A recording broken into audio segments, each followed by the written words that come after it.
विश्व के सभी मेरे साथियों को राजरत्न अम्बेडकर की ओर से जय भीम, नमो बुद्धाय।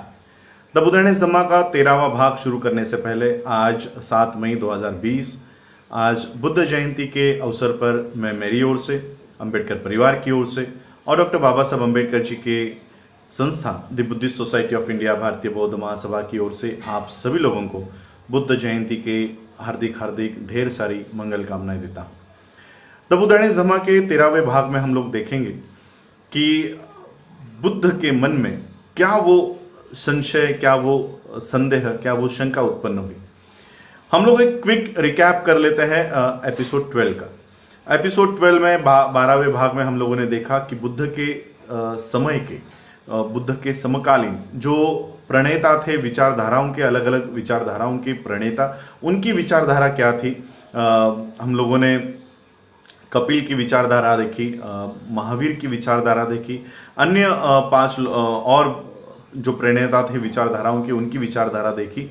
और फिर बुद्ध ने उन सारी विचारधाराओं में से किन किन विचारधाराओं में, यानी बुद्ध के पूर्व जो ब्राह्मणी व्यवस्था, वैदिक ऋषियों की, उपनिषदों की जो विचारधारा थी, उन विचारधाराओं का खंडन किस तरह से बुद्ध ने किया, किस तरह से नए विचारधारा का एस्टैब्लिशमेंट, स्थापना की और एक अच्छा सिद्धांत, एक बुद्ध शासन की स्थापना किस तरह से बुद्ध ने की, ये हम लोगों ने 12वें भाग में देखा। अब हम लोग आगे बढ़ते हैं। बुद्ध ने अपने इस सिद्धांतों की एस्टैब्लिश करने के बाद, स्थापना करने के बाद और एक अच्छा पथ, एक अच्छे सिद्धांतों की स्थापना करने के बाद उनके मन में एक संशय निर्माण हुआ, एक संदेह निर्माण हुआ। उन्होंने सोचा कि निसंदेह कि ये सच है कि मेरे जो सिद्धांत है वो अच्छे हैं, ये एक सन्मार्ग का ये सिद्धांत है, लेकिन क्या मेरे सिद्धांतों को, क्या मेरे विचारधाराओं को लोग समझ पाएंगे? आम जनता, आम आदमी क्या मेरे विचारधाराओं को समझ पाएगा, मेरे सिद्धांतों को समझ पाएगा? आम इंसान तो छोड़ो, क्या बुद्धिजीवी लोग, बुद्धिमान भी मेरे इन सिद्धांतों को समझ पाएंगे? वो उनके लिए कठिन होगा। विश्व के जो लोग हैं, इनकी मान्यता आत्मा में है, भगवान में है। क्या ये लोग मेरे धम्म को समझ पाएंगे? यहाँ के लोग, भारत के लोग, ये कर्मकांड में फंसे हुए हैं, विधि में, बलि में इनकी मान्यता है, इनका विश्वास है। क्या वो उस विश्वास को त्याग कर पाएंगे? विश्व के लोग ये कर्म के सिद्धांत को मानते हैं, ब्राह्मणी कर्म के सिद्धांत को मानते हैं कि पिछले जन्म में किया हुआ पाप है जो इस जन्म में हम भुगत रहे हैं। क्या इस विश्वास को वो त्याग कर सकते हैं? आत्मा अमर है, इस तरह से यहाँ के लोगों में ये विश्वास है। और मेरे धम्म में, मेरे सद्धम्म में, मेरे सिद्धांतों में आत्मा का कोई स्थान ही नहीं है। आत्मा, कोई स्वतंत्र अस्तित्व इस आत्मा का नहीं है और मरने के बाद भी कोई आत्मा नहीं होती। तो क्या मेरी इन विचारधाराओं को, मेरे इस सिद्धांतों को, मेरे इस टीचिंग्स को, शिक्षाओं को यहां के लोग ग्रहण कर पाएंगे? बुद्ध ने सोचा कि ये मनुष्य जाति जो है ये बहुत स्वार्थी होती है और वो अपने ही स्वार्थ में आनंद मानती है, उसी में ही मजे लेती है। और मेरा जो धम्म है ये स्वार्थ से ऊपर सन्मार्ग का धम्म है। क्या इन लोगों को अपना स्वार्थ छोड़ के, क्या ये लोग सन्मार्ग पर चल पाएंगे? बुद्ध ये सारी बातें सोच रहे थे। क्या इस विश्व के लोग मेरे धम्म को, मेरे सिद्धांत को समझ पाएंगे? और अगर समझ भी लिया तो क्या उसको स्वीकार कर पाएंगे? और अगर स्वीकार भी कर लिया तो क्या मेरे धम्म के ऊपर वो पालन कर पाएंगे, अनुकरण कर पाएंगे? ये सारी बातें बुद्ध के दिमाग में चल रही थी। बुद्ध ने सोचा क्यों ना इस विश्व से दूर रहकर एक सन्यासी की तरह अपने इन सिद्धांतों का उपयोग मैं अपने ही जीवन को अच्छा करने के लिए क्यों ना लगाऊं। मैं अपने आप को ही परफेक्ट बनाने में, अपने आप को ही परिपूर्ण करने में मैं अपने सिद्धांतों का इस्तेमाल क्यों ना करूं? बुद्ध के मन में इस तरह की बातें आ रही थी और बुद्ध निष्क्रियता की ओर मुड़ रहे थे। यह बात सहमपति को पता चली। सहमपति को पता चला कि बुद्ध के मन में किस तरह के विचारों का घर हो रहा है और बुद्ध किस तरह से इस विश्व को अपने सद्धम्म से और अपने शिक्षाओं को और अपने सिद्धांतों को बताने से वो निष्क्रियता की ओर चल रहे हैं। और फिर सहमपति को यह बात पता चलने के बाद सहमपति ने अपना प्रदेश छोड़ा। वो बुद्ध के सामने आए और बुद्ध को हाथ जोड़कर उन्होंने कहा कि अब आप सिद्धार्थ नहीं हो, अब आप बुद्ध हो, तथागत हो, सम्यक संबुद्ध हो गए हो। अपने ऐसे मार्ग की स्थापना कर ली है, अपने ऐसे सिद्धांतों का आविष्कार कर लिया है जिससे ये सभी लोग जो दुखी है वो अगर इन सिद्धांतों को सुनते हैं तो वो दुख से बाहर आ सकते हैं। क्या तथागत अपने सिद्धांतों को इन लोगों को दुख से बाहर निकालने के लिए उसका प्रचार नहीं करेंगे? तथागत एक नोकीले पर्वत पर खड़े हुए एक ऐसे संबुद्ध है जो अपने अगल बगल में खड़े हुए मानव जाति को देख रहे हैं जो दुख से पीड़ित है। क्या वो इन लोगों के पास जाकर क्या उनको दुख से बाहर नहीं निकालेंगे?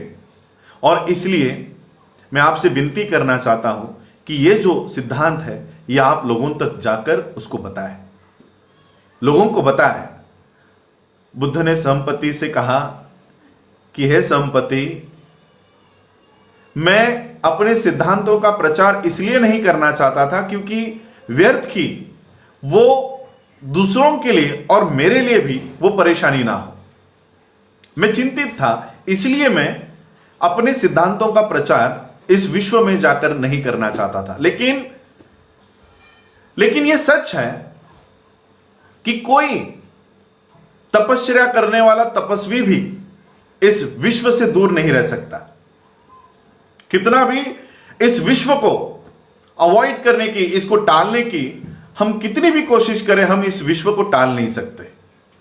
और इसलिए इस तपस्वी जीवन का मैंने त्याग किया था कि यह तपश्चर्या व्यर्थ है।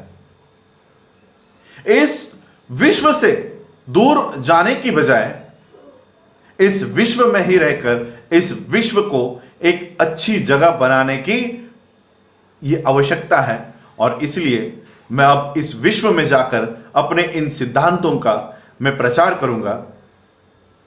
मैंने तपस्या का त्याग ही इसलिए किया था और मैंने परिव्रजा भी इसलिए ली थी क्योंकि इस विश्व में दुख है, इस विश्व में दुख है और उन दुखों का निराकरण करने वाला मार्ग ढूंढने के लिए मैंने यह परिव्रजा धारण की थी।